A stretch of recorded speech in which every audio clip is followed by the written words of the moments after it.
Hidden deep in the desert, protected by sandstorms, this Pokemon is known as the Desert Spirit, and it is revered by ancient civilizations, being referred to as a mystical Pokemon for its mysterious nature.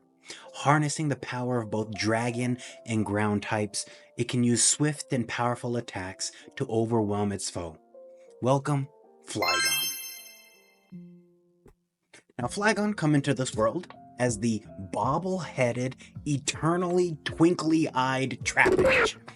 These Pokemon traverse the desert primarily underground, using their incredible jaws to bite through boulders or rocks and create tunnels underneath the sand.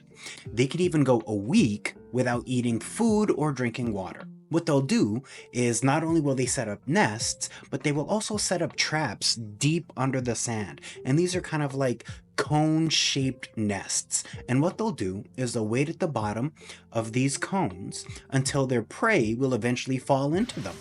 And what they're falling into is these incredibly powerful jaws, trapping them, crushing them with their strength. Now, let's say if you were to fall in, you'd be dead. No, but seriously, they have suggested that you use Trapinch's giant head against it.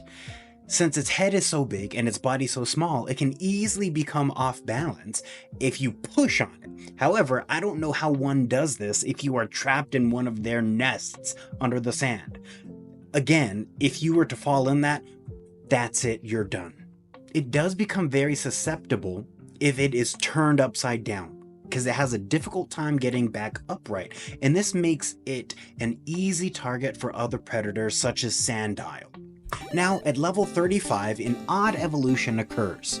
Trapinch evolves into Vibrava. The reason these two Pokemon seem so different is because the entire evolution line draws inspiration from the Antlion, which I'll explain later in the video. Back to Vibrava. Vibrava evolves and it develops wings. However, these wings are underdeveloped. Now, due to this, it struggles to fly around, and it can only fly around for short periods of time and for short distances. But don't bash the wings, okay? These wings are pretty cool. What they can do is they can create very powerful ultrasonic waves and vibrations by going back and forth just like this. And if there's humans nearby, it can give these humans a headache. Or if there's Pokemon nearby, get this, it can even stun the Pokemon and whatever prey Vibrava's going after. So as their wings grow, Vibrava will constantly be consuming prey so that the wings get bigger and bigger and it develops into more usable wings. Now, since Vibrava is a saprotroph, it'll actually spit up stomach acid and melt its prey prior to eating it. That's pretty appetizing, huh? And if it's not hungry at the moment, it will even bury its prey alive into the sands of the desert, preserving it for later consumption. Now, after it's been able to grow and develop, the great and mystical Pokemon Flygon comes into being at level 45. Now, don't get confused.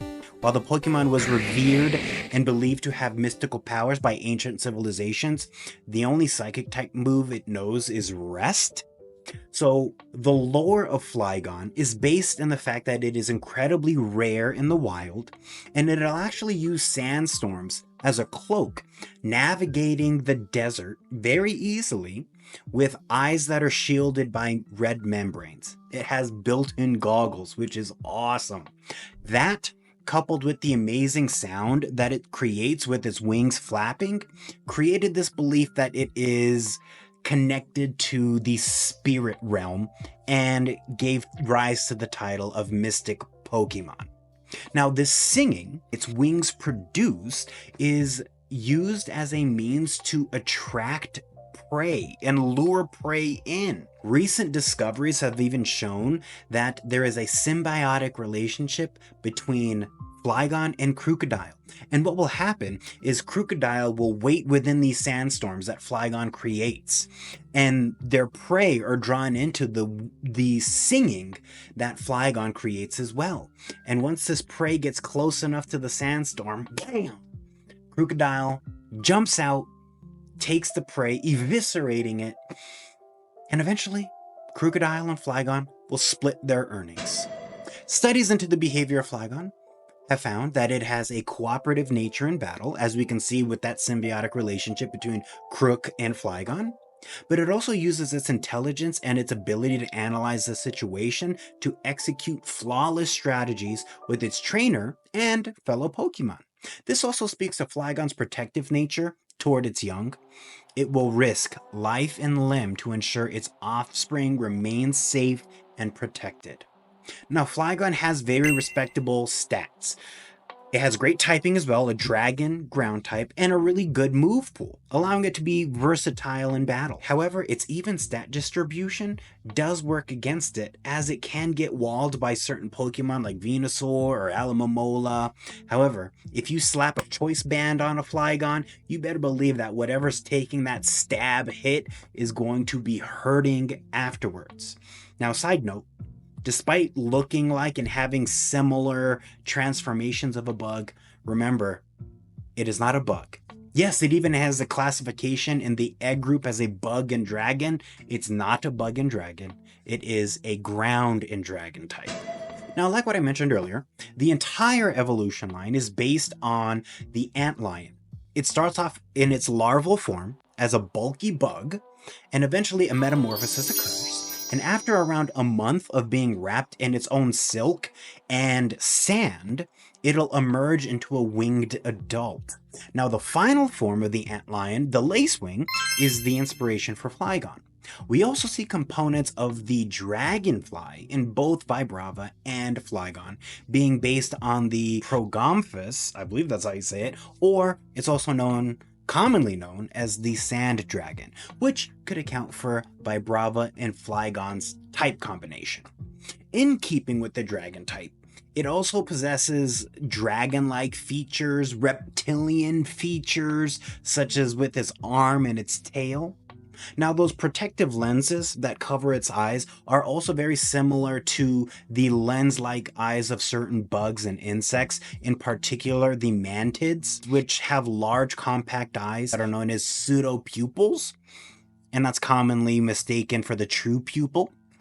Now, this singing sound, this is really cool too, the Pokemon produces is connected to obviously the sand and inspired by singing sand, which is sound produced either by wind passing over sand dunes or even by walking on the sand.